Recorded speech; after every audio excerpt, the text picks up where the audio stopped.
मूल उद्देश्य यही है कि हम छुपी हुई प्रतिभाओं की खोज करेंगे।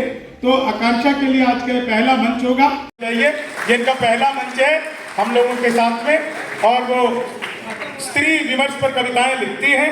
आइए।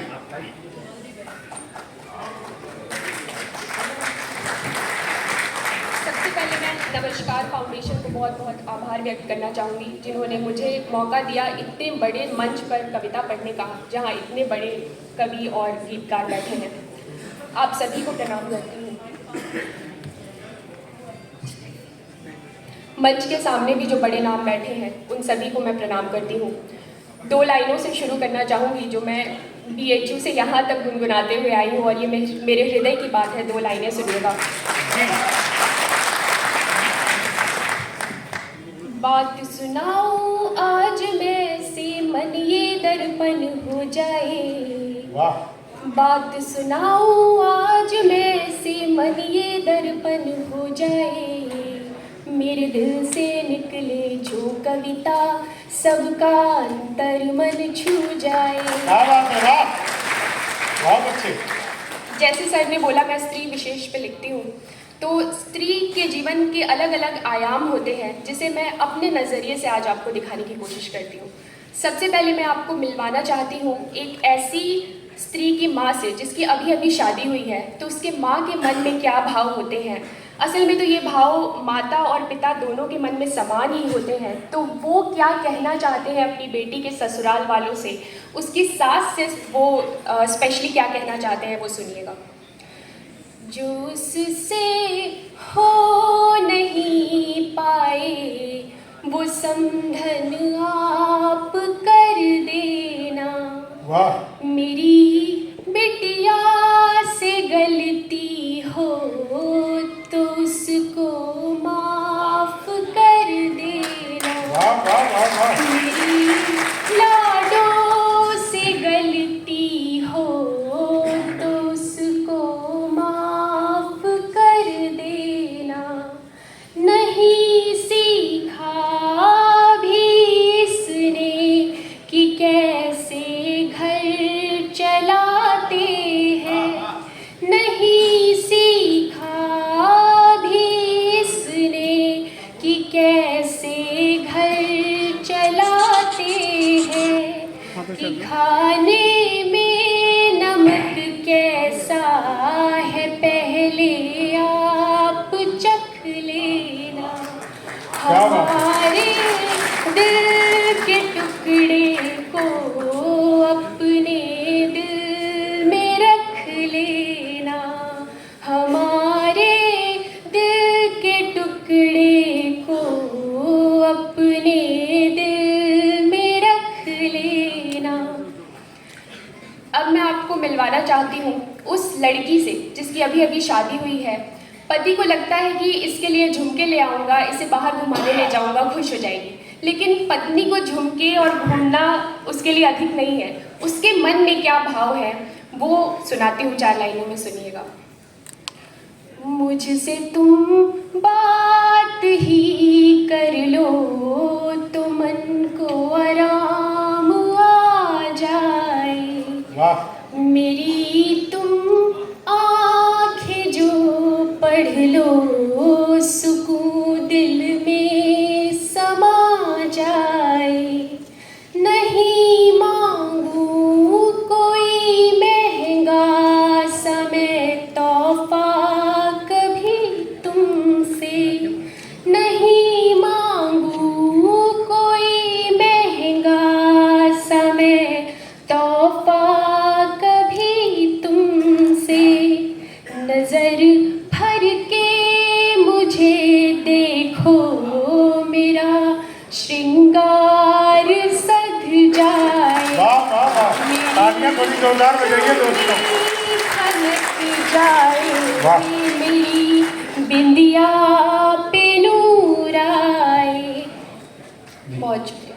अब मैं आपको एक कविता सुनाना चाहूँगी, जिसको सुनाने के लिए ही मैं आज यहाँ पर उपस्थित हुई हूँ। मेरे दिल के बहुत करीब है। ये एक 60 वर्ष की एक ऐसी वृद्ध महिला की कहानी है। आप सभी का अटेंशन चाहती हूँ, मंच का भी अटेंशन चाहती हूँ। 14 बरस में ब्याह कर लाए दादाजी घर जिनको, चूल्हा चौका झाड़ू बर्तन सब आता था उनको। राजा रामू मुरली मनोहर नौकर थे कहने को, काम सारा खुद कर जाती कुशल गृहिणी थी वो। दादाजी ब्याह लाए थे समझ के नन्ही गुड़िया, बागडोर ऐसा संभाला बन बैठी घर की मुखिया। कहने को तो दादी माँ थी दुल्हन नई नवेली, 8 रुपया बचा बचा गढ़वा दी एक हवेली। छोटी उम्र थी पर उनके जज्बात थे इतने गहरे, हर मुश्किल को लांघ गई वो तोड़ के हर वो पहरे। तनख्वाह पाते थे दादाजी 220 रुपया, दादी ने सीमित कर खर्चे पार लगा दी नैया। 17 बरस की बाली उम्र में जन्म दिया पापा को, 20वें बरस तोहफे में दिया ईश्वर ने चाचा को। 2 हीरों को ममता से सींचा, जड़ें मजबूत बनाई, दादी माँ ने पापा चाचा को उच्च शिक्षा दिलाई। धूमधाम से ब्याह कराया पापा और चाचा का, धन्य हुई बूढ़ी दादी मुख देख 2 बहुओं का। भरे नयनों संग मुग्ध दादी ने सोची आज एक बात, चारों धाम जाओ इनके संग अब खत्म हुए सब काज। दादी माँ ने दादाजी को बताई मन की बात, धाम चलने को राजी हो गए दादाजी भी आज। भोर हुआ पहुंची दादी जब दादाजी को उठाने, आवाज लगाया जोर जोर से रखकर चाय सिरहाने। शोर सुनकर जमा हुए कमरे में सब घर वाले, बुद्ध खड़ी दादी माँ के भरतार स्वर्ग सिधारे। अग्नि को साक्षी मान लिए थे जिनसे वादे, छोड़ गए वो दादी माँ को तोड़ के रिश्ते नाते। जिनकी करके पूजा बढ़ जाती थी शान, दादी माँ के मंदिर से अब निकले वो भगवान। भोग लगाकर पाँव दबाकर रोज तृप्त हो जाती, अब कमरे को खाली पाकर दादी माँ घबराती। बिजली जाने पर दादी माँ बुरी तरह डर जाती, जब बगल में दादाजी का तकिया खाली पाती। दर्द बढ़ा बूढ़ी दादी का मिटने लगी शान, बदला मौसम बदले जमाने बदल गई संतान। जो भी कहती बूढ़ी दादी सब उन पे झल्लाते, उनको देते बासी रोटी खुद थे मेवे खाते। पापा चाचा भूल गए सब बचपन की वो बातें, आते जाते दादी माँ को नए घाव दे जाते। दादी माँ ने सोचा वही लाल है मेरा जिसको चलना सिखलाया था, लड़खड़ाते नन्हे कदमों को संभलना सिखलाया था। वही कन्हैया है ये जिसको लाड़ किया था मैंने, अरे ईश्वर से भी ज्यादा जिसको प्यार किया था मैंने। जिसको दिया अस्तित्व उसी ने छीन ली पहचान, सिसक सिसक कर दादी माँ ने त्याग दिए हैं प्राण, सिसक सिसक कर दादी माँ ने त्याग दिए हैं प्राण। मैं बस यही कहना चाहती हूँ कि जो भी लोग यहाँ उपस्थित हैं, अब अगर आप घर जाएं, आपके घर में अगर ऐसी कोई महिला है तो उनके पास बैठिए, उनसे बातें करिए, उन्हें सबसे ज़्यादा स्नेह की ज़रूरत है। अब 4 लाइनें पढ़ के मैं यहाँ से जाना चाहूँगी। इसकी भूमिका मैं बता देना चाहूँगी कि एक घर में लगातार 2 बेटियाँ पैदा हो जाती हैं।